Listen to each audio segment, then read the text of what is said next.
Bonjour, c'est Cryptoly, j'espère que vous allez bien. Aujourd'hui, on va parler de GRT, de la crypto-monnaie de The Graph.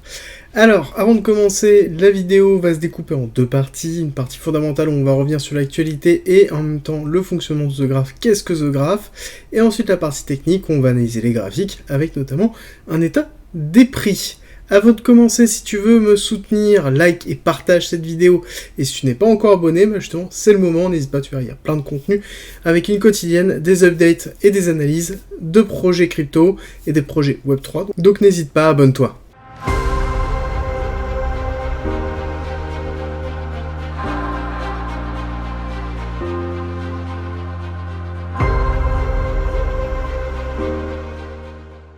On attaque la partie fondamentale. Alors, The Graph, il faut comprendre déjà avant tout que c'est un projet essentiel pour la construction de blockchain, d'accord ? C'est un outil qui ne vise pas l'utilisateur classique, mais qui vise vraiment ceux qui construisent des applications et directement les applications en elles-mêmes. The Graph, c'est quelque chose qui va faciliter la conception, le maintien et l'utilisation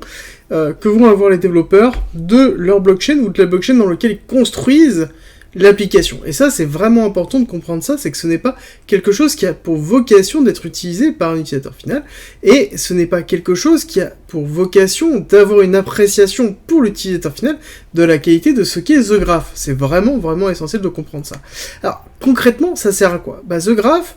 pour faire très simple, c'est quelque chose qui va faciliter l'accès aux données de quelque chose de différent. Je m'explique, c'est-à-dire que chaque blockchain va avoir en fait tout simplement son langage, ou sa façon de structurer ses données, ou sa façon de stocker les données. Et globalement, The Graph va faire en sorte que les développeurs n'aient pas à se poser la question « Ok, je vais chercher une donnée sur Phantom, elle est structurée de cette façon-là, je vais chercher une donnée sur Avax, elle est stockée de cette façon-là, elle est structurée de cette façon-là. » Non, ils vont directement demander à The Graph les informations, et à partir de là, les informations vont être structurées de façon unique et vont être indexées, donc c'est-à-dire qu'elles vont être directement répertoriées, donc on va avoir un certain nombre de données rapides à l'accès, et donc on va avoir des gains de performance. C'est vraiment important de comprendre ça, c'est que The Graph, c'est globalement un indexeur et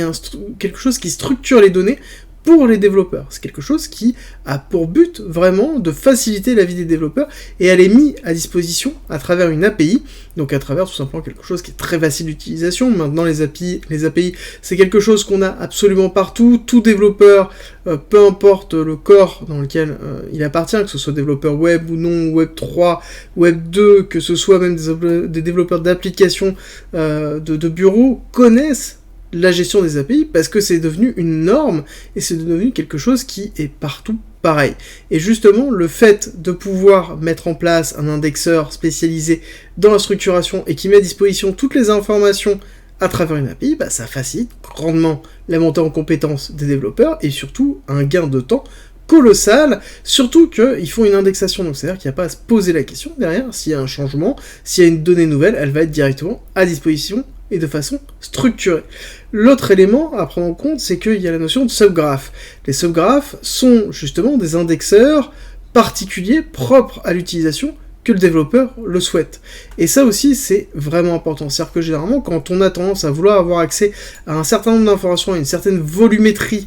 très conséquente, on va faire en fait tout simplement des serveurs privés dans lesquels on va récupérer les données, les traiter, les structurer en amont et les mettre à jour régulièrement pour pouvoir après les exploiter dans son application pour avoir un gain de temps facile. Et justement, le but, c'est de supprimer toute cette partie-là de données, directement accès à l'information, rapidement, structurée de façon uniforme. C'est The Graph, et de toute façon, on voit que c'est utilisé par les plus gros, AAV, Uniswap, globalement dans le monde de la DeFi. On le voit ici, globalement, on est sur quelque chose qui est utilisé par tous et par tous les gros, et c'est normal. Quand on voit un petit peu ce que The Graph est en train de fournir, et le développement qu'ils sont en train de faire, globalement, ils ont plein d'éléments sur lesquels ils sont en train de travailler, avec notamment la gestion des données privées encryptées, avec à côté tout un système de gestion de multiples graphes interconnectés, ou encore des levées de fonds qui sont en train d'effectuer pour pouvoir financer tout ça. On a quelque chose qui est très actif et qui, globalement, prépare de nouveaux outils pour pouvoir se faciliter l'accès. Alors, ce qui est très intéressant d'ailleurs, c'est se poser la question, The Graph, oui, mais quelle va être l'utilité de The Graph dans un monde d'interopérabilité? Ça, c'est la véritable grande question qu'il faut se poser, parce que c'est vrai que, actuellement, l'intérêt de The Graph vient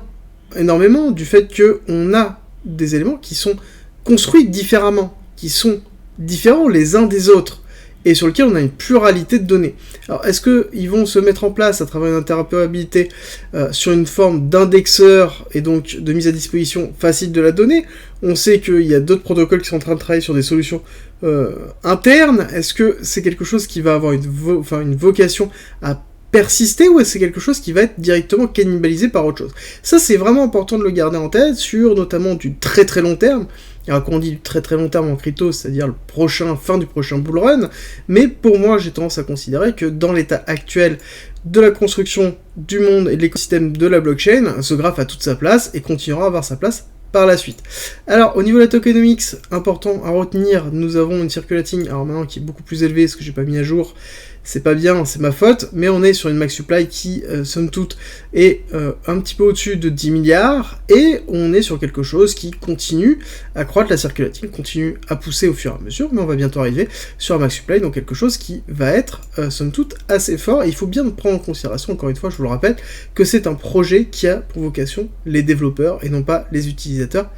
classique. On a terminé la partie fondamentale, on attaque la partie technique, mais avant je vous rappelle plusieurs choses. 1. Le Discord est à disposition gratuitement en commentaire et en description. C'est un lieu que j'ai créé exprès pour regrouper toutes les informations sur plein de choses, notamment la crypto-monnaie, le trading, l'investissement, la blockchain, le développement. Il y a une communauté de passionnés, n'hésitez pas à nous rejoindre, vous verrez, il y a beaucoup d'informations, et je pense que vous apprendrez plein de choses. Je rappelle, en commentaire et en description. Et pour ceux qui veulent soutenir la chaîne, et ceux qui veulent soutenir le Discord, et aller même plus loin dans leur apprentissage,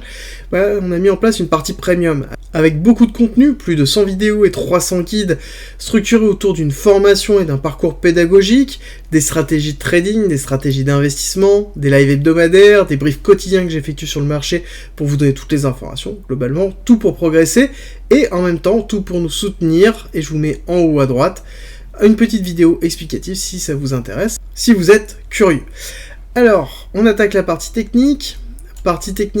qui est intéressante parce que The Graph s'est structuré d'une façon un petit peu particulière, où contrairement à d'autres assets où on avait eu 2 bull runs, là on n'en a eu qu'un seul, on a eu une première accélération avec une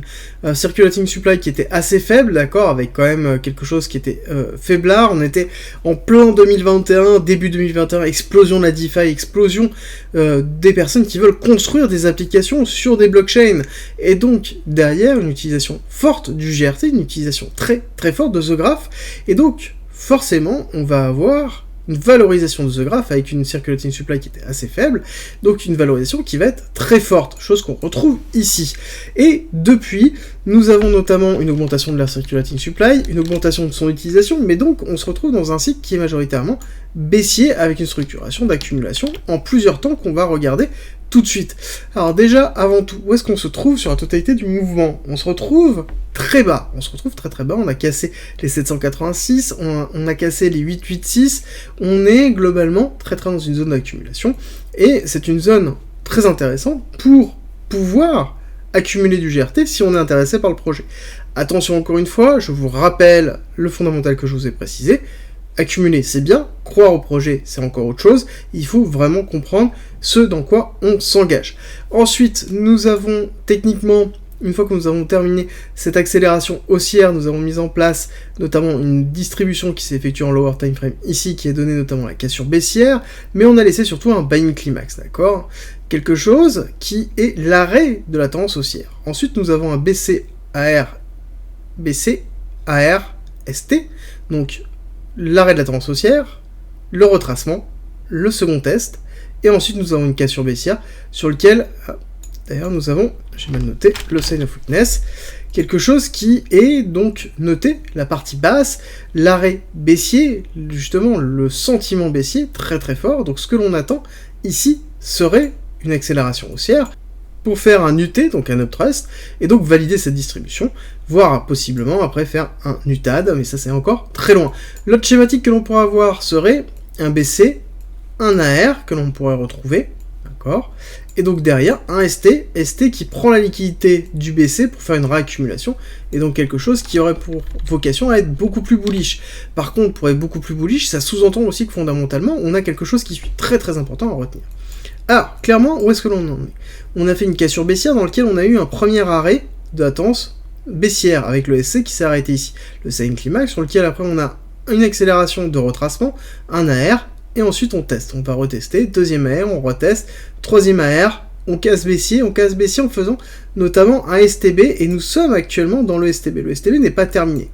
On n'a pas encore fini le STB, donc on est toujours dans cette prise de liquidité d'accumulation forte, et quand on regarde un petit peu ce qui est en train de se passer, nous avons systématiquement en fait des accumulations qui enchaînent des accumulations avec arrêt de la tendance baissière. Nous avons ici par contre un psy, d'accord, donc là c'est pas forcément un SC, mais c'est plus un psy pour moi, et là nous avons le SC, ici, qui se trouve là, le STB qui se trouve ici, et nous sommes actuellement dans le spring, donc prise de liquidité, mais par contre, ce qui est très important à retenir, c'est que nous avons des toutes petites bougies, d'accord, donc très très peu de volume, quelque chose qui est très faible. Quand on regarde un petit peu la temporalité, nous avons le 13 mai, nous avons un nouveau plus bas en juin, nous avons un plus bas en juillet, et nous avons un plus bas encore en octobre, donc on a quelque chose qui est quand même très descendant, d'accord, sur lequel on a forcément encore de la génération de GRT, on a encore assez peu d'utilisation de GRT, parce qu'il y a assez peu d'applications qui sont en train actuellement soit d'être utilisées, soit d'être construites. Il faut bien avoir conscience de ça, c'est que GRT est dépendante du flux réel qu'on va retrouver sur la blockchain, sur la DeFi. Tant qu'on n'a pas ça, le GRT aura du mal à décoller, on aura toujours cette phase globalement d'accumulation, accumulation qui dure aussi et qui s'enfonce parce qu'on n'a pas forcément assez de demandes par rapport à la génération de GRT, et on est sur quelque chose qui, au niveau du momentum, est toujours baissier, d'accord, qui est toujours sur une cassure baissière très forte, et qui nous donne en fait tout simplement une intention forte au niveau du GRT de continuer à stagner dans cette zone-là,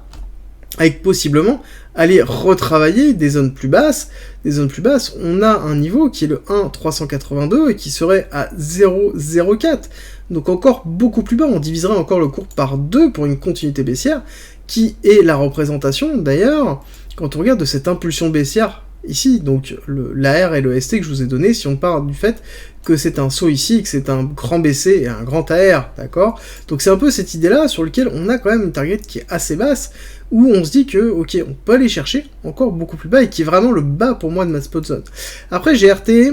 pour moi, le principe même, quand on investit sur du GRT, il faut se poser la question, est-ce que GRT aura sa place dans le monde de demain, au niveau de la crypto-monnaie, au niveau des blockchains, au niveau de l'interopérabilité, est-ce qu'ils vont dans ce sens-là? J'ai tendance à dire que pour l'instant, oui, mais est-ce qu'on en a la certitude? C'est compliqué. Vu à l'évolution que l'on a, forcément, le GRT en lui-même, on peut vraiment se poser la question de son évolution. Après, personnellement, dans l'utilisation, GRT s'utilise très bien, est utilisé dans toutes les grosses blockchains pour les différents développements, ça fait un gain de temps monumental, c'est pas tout de suite qu'on aura une interopérabilité, il faut vraiment le prendre en compte, une vraie interopérabilité, ça va prendre beaucoup de temps, même pour les blockchains, et donc pour moi on aura le temps de passer 1, voire même 2 bull runs avec du GRT, et quand on regarde un petit peu ça, on aurait vague 1, vague 2, vague 3 d'impulsion, donc on serait dans le bas de la vague 2 pour faire une vague 3 qui serait décomposée en 5 vagues d'impulsion héliotistes, et qui nous donnerait du coup un target à 1,618, sur lequel on aurait quelque chose qui est quand même assez fort, avec un GRT qui serait à 4,7$. Alors beaucoup vont me dire, oui, ça fait quand même beaucoup, oui, mais quand on se projette sur l'évolution qu'on a eue sur les 2 derniers bullruns, et qu'on se projette sur 2 prochains bullruns, bon, ça me paraît pas totalement aberrant en termes d'évolution. En termes d'évolution pure et dure, on est sur quelque chose qui pourrait être tout à fait intéressant. Alors, ça nous fait quand même une perspective de 5000%, si on le récupère maintenant, et si on va le récupérer dans le point le plus bas possible, ça nous fait quasiment 12 000%. Après, on va pas se leurrer, beaucoup de personnes sont actuellement en négatif actuellement sur GRT, avec ici, premier palier qui se trouvera ici, deuxième palier qui se trouvera ici, donc il est évident que lorsqu'on va remonter dans cette zone-là, on va avoir des personnes qui vont sortir massivement, ou qui vont alléger leur bague, et des personnes qui vont aussi eux-mêmes prendre des profits. D'accord? Donc là-dessus, on risque d'avoir beaucoup de mal à passer les 0,6, beaucoup de mal à passer les 1$. D'accord? Donc ça, il faut vraiment le prendre en considération. Au niveau de GRT, c'est pas quelque chose qui va se faire facilement, et qui est, dans tous les cas, dépendant, non pas des utilisateurs finaux, mais des développeurs, et du coup des outils mis à disposition par les autres blockchains par rapport à l'utilisation de l'indexation et de la gestion du cache de l'information et de la structuration de l'information. Et c'est vraiment à prendre en considération. Dites-moi ce que vous en pensez en commentaire, parce que c'est une véritable question sur l'avenir de GRT. Pour vous, comment GRT va se mettre dans l'interopérabilité des blockchains?